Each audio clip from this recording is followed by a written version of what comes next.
For more information on today's program, contact Erica Taylor Montgomery at threegirlsmedia.com. Now, back to Punch, Media and Marketing Made Easy on the Bay Area's business leader, AM 1220 KDOW. Good morning and welcome back to Punch, Media and Marketing Made Easy on 1220 AM KDOW, where we help you deliver a total knockout with your PR, marketing, social media, and so much more. You can visit us online to get the scoop on upcoming shows, as well as the archives of every show we've done at punchmarketing.biz. That's punchmarketing.biz. And in round 2 today, we're going to be talking about online marketing 101. So I thought a good topic for our Punch Marketing Minute today would be websites. Is your website working for your business? You know, the world is really different than it used to be. Now, when potential customers want your phone number, they generally end up on your website. The yellow pages are a thing of the past. So that makes it a prime opportunity for you to make a positive impression on your website. Now, moreover, it's a great opportunity to generate engagement with your site's visitor. Are people arriving on your site for one piece of information like your phone number, for example, and getting much more? In short, is your website working for your business? You know, in my opinion, there are really 4 required elements for your website. All of these should appear in a standard place, in a standard format on every page of your website.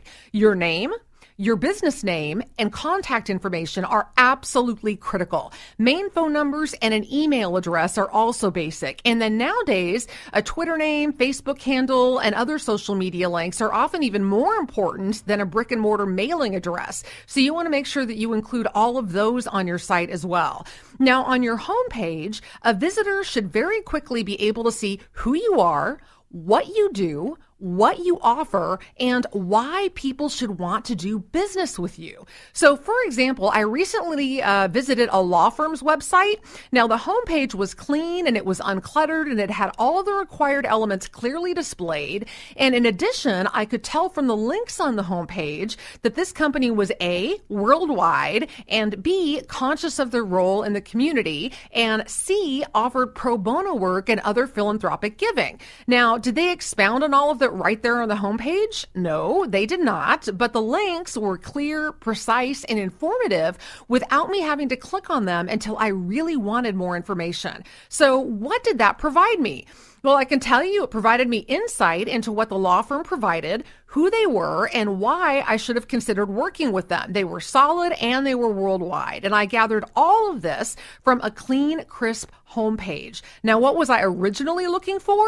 Just an address. Now, the one thing that I think a lot of websites are missing is a strong call to action. This is really the engagement part of your website. Now, at a very minimum, you want to include a contact us form, and you can offer an incentive for folks to contact you, like a free evaluation, a sample, a discount coupon, a complimentary consultation, or something like that.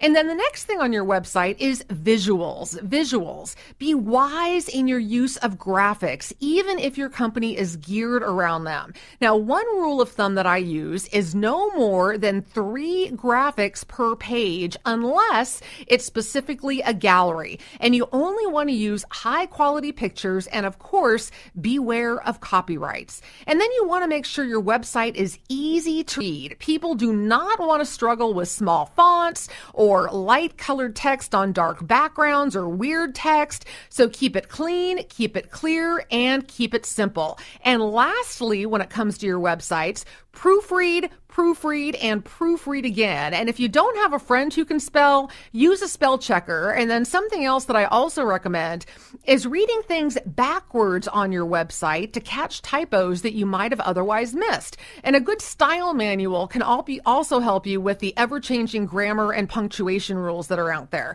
So is your website working for your business? If not, hopefully these tips will help you get it there. This has been your Punch Marketing Minute on Punch Media and Marketing Made Easy. Easy. And now it is time for round 2 of Punch, where we help educate you and deliver a total knockout with your PR, your marketing, and your social media. I'm your host, Erica Taylor Montgomery, and I'm the founder and CEO of Three Girls Media and Marketing, Inc., which is a public relations and social media marketing agency that specializes in working with companies in all industries with very cost-effective solutions. You can find us online at threegirlsmedia.com. That's threegirlsmedia.com. And I do offer a 30-minute complimentary consultation where we can talk specifically about your PR and social media goals and needs. And if you'd like to set up that consultation, it's very easy to do.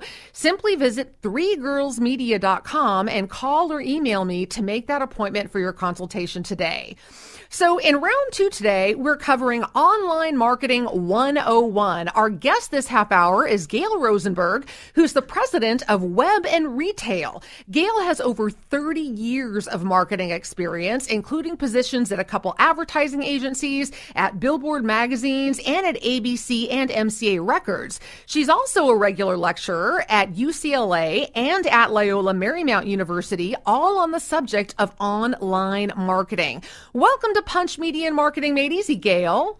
Well, good morning, Erica. How are you? I'm terrific, thanks. Thanks so much for being on the show. Absolutely. And I want to make sure I give out our phone number because I'm sure our listeners are going to have questions about online marketing. So you can call us toll-free at 800-516-1220. That's 800-516-1220 to get your questions answered live on the air. So, Gail, why don't we start with the absolute basics? What exactly does online marketing encompass? Well, what immediately comes to mind are a variety of things that need to be done for any business. That would include e-blasts, your own blog, posting on other people's forums or other companies' forums, bookmark sharing services, news aggregators, keeping active on your social media pages or your clients' social media pages like Facebook and Twitter. Then there's online press release distribution, and, of course, that word SEO is of absolute importance.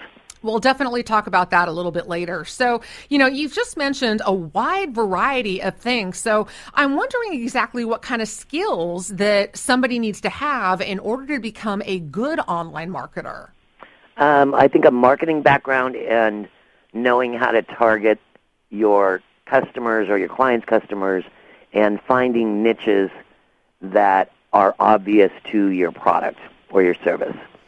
Absolutely. I so agree that a little bit of marketing background is easy. And unfortunately, what I find with many of the small and mid-sized businesses that we work with is that the owners or the founders of the company or the people who are running the company have very little, if any, marketing experience at all.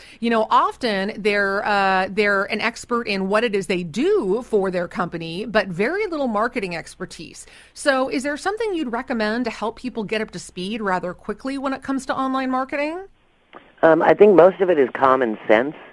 Like if you're trying to, I think that a lot of what I do is determine what somebody would be searching for in Google if they wanted to find, for instance, pardon me, my company.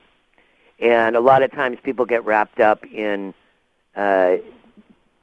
technology, be that Google AdWords and using all these sophisticated tools that will help you with keywords, but it still comes down to organically, and that's a buzzword. Organically meaning what would you really be searching for? If you're looking for the best pencil, you're going to type in, where can I get the best pencil? You're not going to type in, where can I get a mechanical pencil that will last for 10 years Sure. and that's made of titanium? Right. Right? So I think it's a lot of common sense, and everybody has common sense. You just have to channel it.